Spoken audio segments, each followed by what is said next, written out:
उसको आप real life से कैसे रिलेट कर सकते हैं। जो तीसरा अध्याय है उसमें श्री कृष्ण जी से अर्जुन जी क्वेश्चन करते हैं कि अगर कर्मों की अपेक्षा ज्ञान ही सबसे श्रेष्ठ है तो फिर आप मुझे कर्मों के बंधन में क्यों बांध रहे हो। कृष्ण जी बोलते हैं कि संसार में दो प्रकार की निष्ठा बताई है, एक ज्ञानियों के लिए ज्ञान योग और योगियों के लिए निष्काम कर्म योग।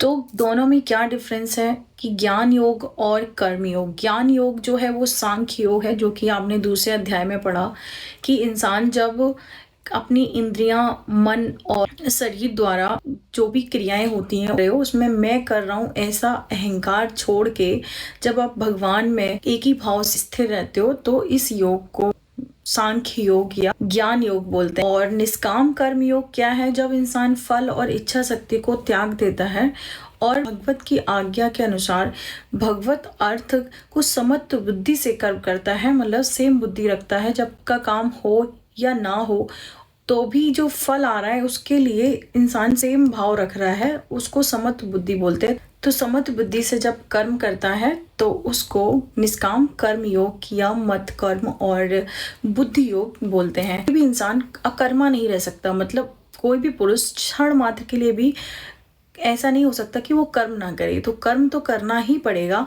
हर इंसान को कर्म करना तो नेसेसरी है। जो भी पुरुष अपनी मन से इंद्रियों को वश में कर लेता है और इच्छा शक्ति को त्याग देता है और अपनी जो कर्म की इंद्रियां हैं जिससे कर्म करते हैं हाथ पैर तो इन इंद्रियों से कर्म करता है, कर्म का आचरण करता है, तो वो इंसान श्रेष्ठ है। जो भी शास्त्रों में हमारे लिखा है उसको अपनाते, जो भी जिसके धर्म में है अपने धर्म के अनुसार कर्म करता है। तेरे धर्म के लिए जो कर्म है उसको कर, कर्म नहीं करेगा तो जो तेरा शरीर का निर्वाह है वो भी सिद्ध नहीं होने वाला है। नहीं करेगा तो तेरा जो शरीर मिला है इसका भी कोई मतलब नहीं है। तुझे लगता है कि तू कर्मों के बंधन के भय से तू कर्म नहीं करेगा तो ये भी करने योग्य नहीं है। विष्णु के लिए जो किया गया कार्य है उसको छोड़ के बाकी जितने भी कार्य हैं वो सारे मनुष्य को कर्मों से बांधते हैं, ठीक है। तो इसलिए जो विष्णु ने जो कर्म लिखे गए हैं उन्हीं का आचरण करो। यज्ञ का मतलब जो विष्णु के लिए किए गए कर्म है, मतलब जो परमेश्वर के लिए किए गए कर्म है उनको यज्ञ बोला जा रहा है। तुम यज्ञ करते हो उससे तुम लोगों की वृद्धि होती है, तुम्हारी इच्छाओं को कामनाओं को देने वाला है। यज्ञ से तुम देवता लोगों की उन्नति करो और देवता लोग तुम्हारी उन्नति करेंगे और इस तरीके से एक दूसरे का तुम कल्याण करो। यज्ञ में जो बचा हुआ जो अन्न होता है और उस अन्न को ग्रहण करने से इंसान पापों से मुक्त होता है। और शरीर के पोषण के लिए अगर तुम उसको ग्रहण करते हो तो आप पाप को ही खाते हो। तो संपूर्ण प्राणी है वो अन्न से उत्पन्न है और अन्न जो है वो वर्षा से उत्पन्न है और वर्षा जो है वो यज्ञ से उत्पन्न है और जो यज्ञ है वो आपके कर्म से उत्पन्न होता है और जो कर्म है वो आपके वेद से उत्पन्न होता है। और वेद जो है वो परमात्मा, जो परमात्मा है वो यज्ञ से ही व्याप्त है। इच्छा शक्ति को त्याग कर जो भगवान ने, जो ईश्वर ने अपने कर्मों को बताया है उनका आचरण करो और उनको ही अपनाओ। अगर तो शास्त्रों के अनुसार जो कर्म दिए गए वो नहीं करोगे तो तुम्हारा शरीर का होना भी व्यर्थ है। जो इंसान से ही संतुष्टि रखता है, आत्मा में ही हित रखता है, ऐसे इंसान को तो कुछ भी नहीं चाहिए, मतलब उसका तो कोई कर्तव्य नहीं है, लेकिन फिर भी लोगों के हित के लिए कर्म करता है, लोगों के कल्याण के लिए कर्म करता है। जैसे कि जनक और अदर ज्ञानी जन जो भी थे उन्होंने भी अपनी इच्छा शक्ति को त्याग के कर्म करके ही परम पद को प्राप्त किया है। तो उन्होंने क्या किया, अगर उसको भी देखेगा तो भी तो कर्म ना करने के योग नहीं है, तब भी तुझे कर्म करना ही पड़ेगा। अब जैसे मुझे ही देख ले, मेरे लिए क्या ऐसी वस्तु है जो मैं नहीं पा सकता, मैं तो किसी भी चीज को प्राप्त कर सकता हूँ, मेरे लिए तो कोई कर्तव्य नहीं है, फिर भी मैं कर्म करता हूँ। क्यों? क्योंकि जो श्रेष्ठ पुरुष होते हैं उन्हीं के आचरण को बाकी लोग अपनाते हैं। अगर मैं कर्म करूंगा तो मुझे देखते देखते सारे मनुष्य उस आचरण को अपनाएंगे। जैसा मैं करता हूँ वैसा ही लोग करते हैं।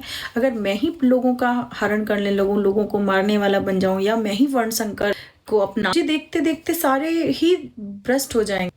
वो बोलते हैं कि जैसे अज्ञानी जन कर्म में आसक्त हुए कर्म करता है, वैसे ही ज्ञानी जन जो होते हैं वो लोगों की लोक शिक्षा के लिए, लोगों के भले के लिए कर्म करते हैं ताकि उनका ही लोग अनुसरण करें। सारे कर्मों को मुझ में समर्पण कर दे, कोई होप मत रख, कोई ममता मत रख।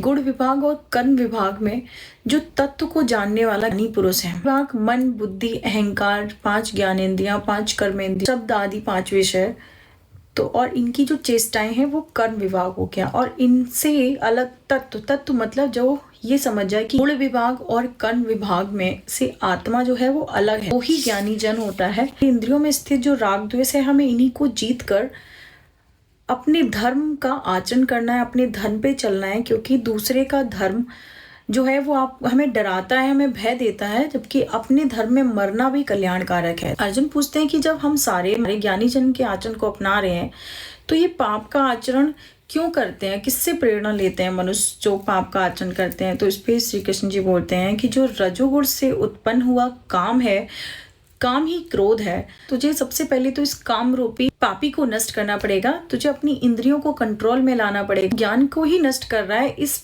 काम रूपी पापी को खत्म करना पड़ेगा।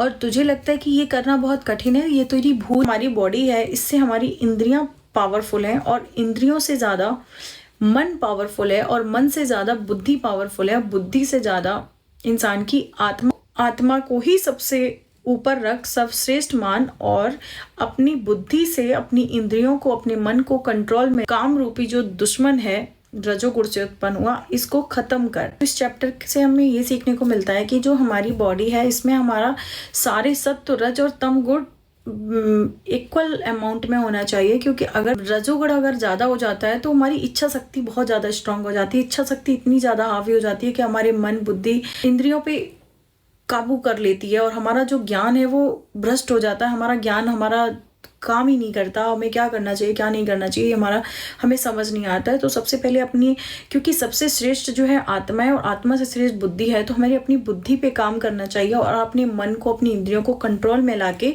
अपने कर्म करना चाहिए। जो भी हमारे गुरु या हमारे ज्ञानी जन या परमेश्वर ने जो हमारे लिए धर्म कर्म बताए हैं, उनका अनुसरण करना चाहिए, ना कि किसी गलत काम या वर्ण संकर, ताकि ये सब उत्पन्न ना हो। और अपने रजोगुण पे कंट्रोल करना। रजोगुण पे कंट्रोल कैसे करना है? तीखा नहीं खाना है, और अपने जैसे जो मांगलिक होते हैं उनके अंदर रजोगुण ज़्यादा होता है, ठीक है, तो क्योंकि उनकी इच्छा शक्ति बहुत जाती है, तो उनको वो कभी भी कुछ भी चीज़ से खुश नहीं होते हैं, उनको हमेशा कुछ ना कुछ चाहिए, वो अपने आप से कभी सेटिस्फाई नहीं होते हैं। भगवत की प्राप्ति हुई है, जो हमारे देवता लोग हैं या जो हमारे ज्ञानी जन हैं, उनके आचरण को अपनाते हुए कर्म करना है, अपने धर्म के साथ कर्म करना है, ना कि दूसरे के धर्मों को अपनाना है। This is all the 3rd chapter of Shrimad Bhagavad Gita. I hope you like the video and thank you so much. Please like, share and subscribe.